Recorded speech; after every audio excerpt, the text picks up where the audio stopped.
Hello everyone, আসসালামু আলাইকুম। আজকে আমি আপনাদের দেশি মুরগি হাতে মাখিয়ে কিভাবে রান্না করে সেটা দেখাবো। এখানে আমি একটা মুরগি নিয়েছি। মুরগিটা এখন আমি কেটে নিব। কেটে ভালোভাবে আপনারা আপনাদের সাইজ মতো কেটে নিতে পারেন। এখন আমি পরিষ্কার করে ধুয়ে নিব। মাংসটা কয়েকবার কষলিয়ে ধুয়ে নিব যাতে কোনো ময়লা না থাকে। দেখেন মুরগিটা আমার পরিষ্কার করে ধুয়ে নেওয়া হয়ে গিয়েছে।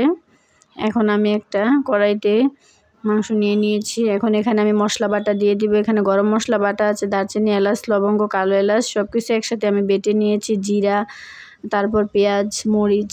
এখন আমি দিয়ে দিচ্ছি 1 টেবিল চামচ লবণ আর 1.5 টেবিল চামচ লাল মরিচের গুঁড়া, আর দিয়ে দিব 1.5 টেবিল চামচের মতো হলুদের গুঁড়া, দিয়ে দিব 1 টেবিল চামচের মতো ধনিয়ার গুঁড়া, আর দিয়ে দিব গরম মশলার গুঁড়া। এই গরম মশলার গুঁড়াটা আমার চ্যানেলে দেওয়া আছে, চাইলে দেখে নিতে পারেন। আর দিয়ে দিব 1 টেবিল চামচের মতো আদা রসুনের পেস্ট। দিয়ে দিচ্ছি পেঁয়াজ কুচি আর তেল দিয়ে মেখে নিব।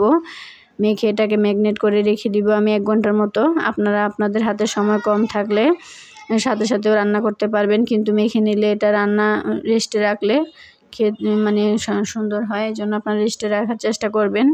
এখন আমি চুলাতে বসিয়ে দিয়েছি। বসিয়ে আমি কষিয়ে নিব। এখানে আমি এক্সট্রা কোনো পানি ইউজ করব না। মাংস থেকে যে পানি উঠবে এটা দিয়ে আমি রান্না করব। দেখেন কত সুন্দরভাবে কষে যাচ্ছে। এটা ঢাকনা দিয়ে চুলার আঁচ কমিয়ে আপনারা এটা কষিয়ে নেবেন। কিছুক্ষণ পরপর নেড়ে দিবেন, না হয় পোড়া লেগে যেতে পারে। দেখেন কষানো হয়ে গিয়েছে মাংসটা আমার প্রায়। আমি তাও আরও কিছুক্ষণ কষিয়ে নেব। তেলটা কিন্তু মাংস থেকে আলাদা হয়ে গিয়েছে। এখন আমি ঢাকনা দিয়ে আরও কিছুক্ষণ কষিয়ে নিব। মাংসটা প্রায় আমার সিদ্ধ হয়ে গিয়েছে। দেশি মুরগি, এটা সিদ্ধ হতে সময় লাগে না। দেখেন কত সুন্দর মাংস থেকে অনেকটা পানি উঠেছে। এখন আমি দিয়ে দিব মরিচটা দিলে আপনার ফ্লেভারটা ভালো আসে। এখন দিয়ে দিব পেঁয়াজ কুচি, আর পেঁয়াজ কুচির মধ্যে তেল ঢেলে নিব।